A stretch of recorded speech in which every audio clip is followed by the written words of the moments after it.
Hey guys, I hope you're all doing well. I feel like it's been a while since we sat in front of my bookshelves, but today we're here because I'm going to be doing the Under the Influence of BookTube tag, which was created by Olive of A Book Olive. She was also the one who tagged me, so definitely check out the description box below because I will link her original video there.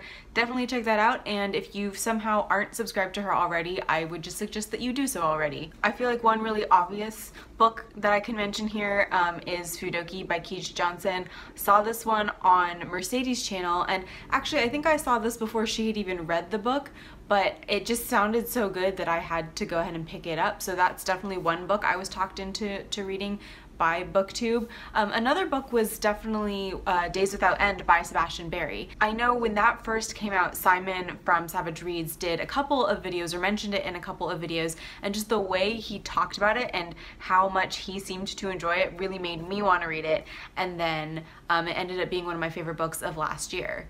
Actually, I'm currently in the middle of a reread too, so yeah, I would say that's definitely a great book that I was talked into reading through BookTube. One book I was definitely put off of because of BookTube was A Little Life by Hanya Yanagihara. I feel like that's kind of my go-to answer for this question, simply because I was getting so many mixed reviews. Sabrina, whose opinion I really trust, and whose taste in books is fairly similar to mine, I believe actually really enjoyed the book, but then people like Jen and Mercedes really did not like the book, and I again trust their opinion a lot, and so I felt like I was getting so many mixed messages that I decided, you know what, I just probably won't pick that one up. I think something we can probably all relate to is that BookTube really just expanded my bookish horizons in the sense that it exposed me to so many different books that I probably never would have discovered otherwise. More specifically, I definitely think Olive had a real influence in me picking up more nonfiction, because for some reason growing up I never thought nonfiction could be entertaining. I always thought it was something that, you know, you read as an adult once all your kids went to college and you had like more spare time on your hands and you wanted to educate yourself. I don't know, I had that idea of nonfiction, but she definitely was one inspiration behind getting into more nonfiction, and I think if you've watched any of my videos this year, you know that I'm thoroughly into it now. Another way BookTube has really expanded my horizons is that it kind of has made me excited about classics again. As an undergrad, I studied English literature, which meant that I spent a lot of time reading classics and a lot of time analyzing classics, and I kind of forgot how to enjoy them, but channels like Katie from Books and Things, Kate Howe, Ange from Beyond the Pages, those kinds of channels have made me really excited about classics again and have actually pointed me in the direction of some great reads. For example, last year I read Wives and Daughters off of the recommendation of Kate from Kate Howe and absolutely loved it. It was my favorite book of the year, and I'm really I can't talk today. Back when I first discovered BookTube, I was definitely watching more YouTube than I watch now.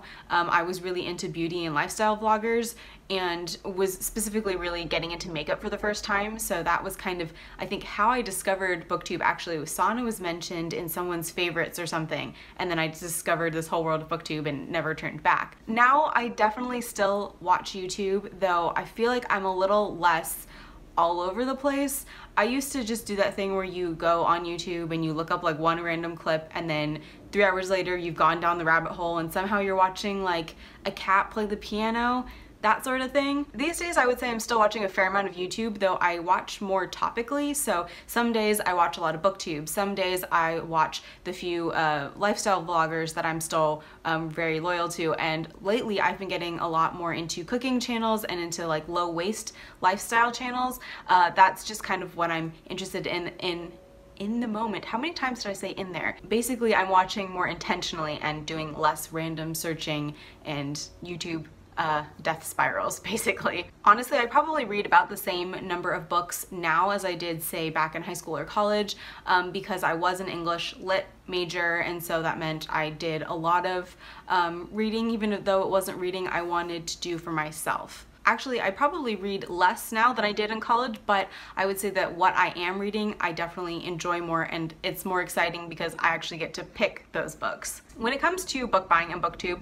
in my case, I think there was a definite learning curve because when I first joined the community and I was watching all of these videos every single day and just getting exposed to all of these different books, I kind of just went out and like bought anything I could get my hands on. And honestly, that was not a very good strategy because 90% of those books I either have not read yet or I've actually just given them away because realistically, looking at my reading taste now, I know I'm not ever going to go back to them. Now, I definitely think that being on BookTube is a benefit to my book buying because I'm way more intentional with the books that I buy. I can kind of zero in better on what books I'll enjoy, what authors I like, what themes or topics really appeal to me. I just feel like I have more tools in my book buying arsenal, if that makes sense. Definitely. One book that I really enjoyed back in 2016 or 2015 was Memoirs of a Geisha by Arthur Golding. Now, Golding?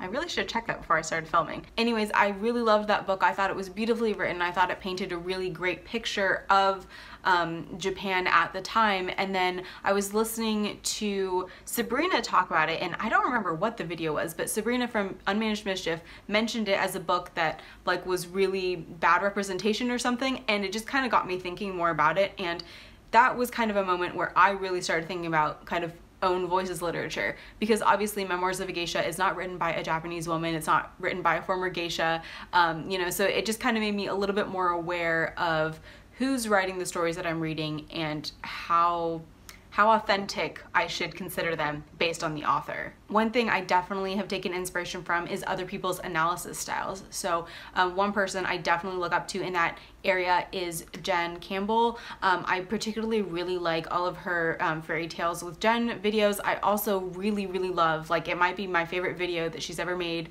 I really love her video on Peter Pan, where she just did a really in-depth analysis, and I just found it so very inspiring. One thing I really like about her channel is that she does a great job of analyzing texts and lore without it being boring, and I don't really know how she does that.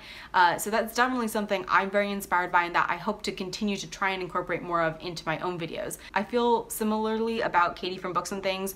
She does fantastic analysis as well, and although I haven't really found how to incorporate that into my book videos yet, for some reason, I don't know why, that seems harder to me. Those two, in the analysis that they do, they very much inspired how I talked about the Studio Ghibli videos when I did my whole Year of Miyazaki series. I very rarely feel inspired to just completely copy a video idea, but one series that I'm really enjoying right now that makes me want to copy it is Ariel Bazzette's Books I Want to Read That Nobody Cares About series.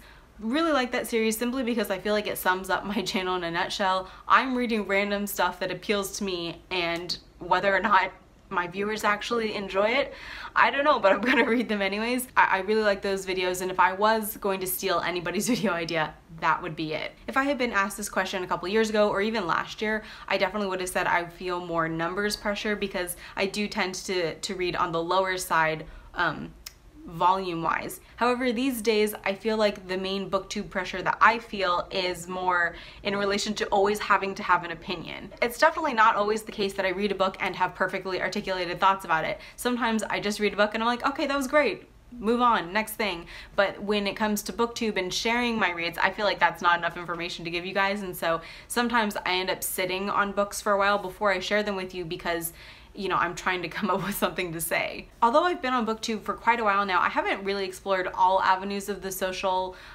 reading atmosphere. For example, I don't really do buddy reads simply because my reading is all over the place, and I always feel like if I was to agree to read something with someone, I would be the one in that relationship to like fall off the bandwagon. But I do really enjoy the comment sections of videos. I really enjoy interacting with people on Instagram and Twitter, and just having this like continuous safe space where we can talk about books and challenge each other's opinions. And I don't know, I find that the big benefit for the social element of BookTube for me is just, it's been challenging me to think a little bit harder about how I read and how I understand the world that I'm reading about. I've never really thought of myself as having influence over anybody else, but hopefully I could influence people to just follow their reading whims. I think you can definitely tell just by scrolling through my videos that I have a very random reading taste. It's all over the place, you know, I can never predict what I'm going to be craving next.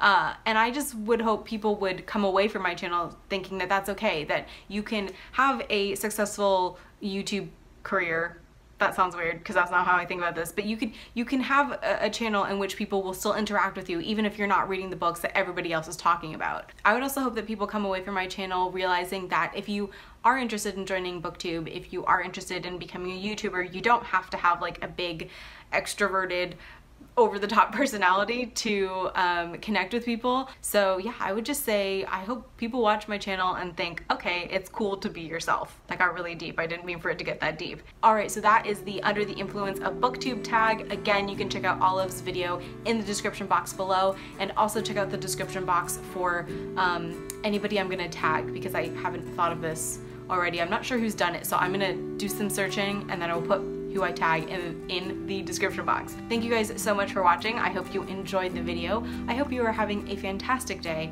and I will see you next time. Bye!